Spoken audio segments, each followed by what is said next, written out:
શિનોર તાલુકામાં 3 દિવસ અગાઉ આવેલા મિની વાવાઝોડાએ કેળ ઉત્પાદક ખેડૂતોને ભારે નુકસાન પહોંચાડ્યું છે।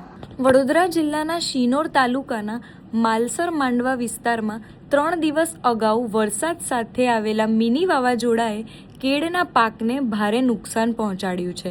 અંદાજે 300 થી 400 વીંઘામાં ઉભેલો લણણીના આરે પહોંચેલો કેળનો પાક જમીનદોસ્ત થઈ ગયો છે।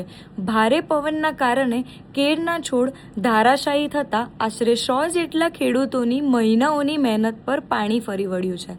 હાલ સ્થિતિ એવી છે કે જમીન પર પડી ગયેલો કેળનો પાક વેપારીઓ પણ ખરીદવા તૈયાર નથી। એટલું જ નહીં, નુકસાન પામેલો પાક ખેતરમાંથી બહાર કાઢવાનો ખર્ચ પણ ખેડૂતો માટે ભારે બની ગયો છે। નુકસાનગ્રસ્ત ખેડૂતો દ્વારા ગ્રામ પંચાયત અને બાગાયત વિભાગ સમક્ષ તાત્કાલિક સર્વે હાથ ધરી યોગ્ય વળતર ચૂકવવાની માંગ કરવામાં આવી છે। માડવા ગામનો ખેડૂત ગિરીશભાઈ ત્રિભુવનદાસ પટેલ, અમે માડવા ગામના અને માલસર ગામના ઘણા ખેડૂતો કેળોનું વાવેતર કરે છે અને અંદાજિત 401 વીંઘા જેવી આપણે કેળોનો પાક હશે। અને જે મિની વાવાઝોડું હમણાં આવ્યું એની અંદર એટલું ભયંકર નુકસાન થવામાં આવ્યું છે કે કોઈનો ગણતરી બેસે એવી નથી। હવે આ છોડ અમારે લગભગ 1.5 વર્ષનો પાક હોય છે અને બિલકુલ સતંદર હોઈ ગઈ છે કેળો, અને કોઈ જેવું લાગતું નહીં કે હવે એનીમાંથી કેળનું 1 રૂપિયો પણ આવે। અને એટલી બધી હુકાઈ ગઈ છે, પડી ગઈ કેળો કે એને કાઢવાના પૈસા બી હવે ખેડૂતો પાસે નથી।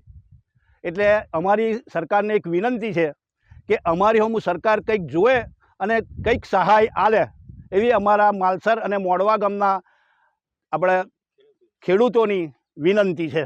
માલસરનો ખેડૂત પટેલ ધર્મેન્દ્રભાઈ રમણભાઈ, અમે માલસર ગામના તમામ ખેડૂતો ખેતી પાક પર જ નિર્ભર છે અને બધા જ નર્મદા નદીના હિસાબે લોકો કેળોનો બાગાયતી પાકનું વાવેતર ઘણા વર્ષોથી કરે છે। બાગાયતી પાકમાંથી સારું એવું વળતર મળે છે, પણ આ વર્ષે સાલું એવું 2-3 દિવસ પહેલાં વરસાદ સાથે જે વાવાઝોડું આવ્યું એમાં ઘણો બધો ખેડૂતોનો પાક નિષ્ફળ ગયો છે। નિષ્ફળ ગયો એટલે બધી કેળો સુવડાવી જ દીધી છે।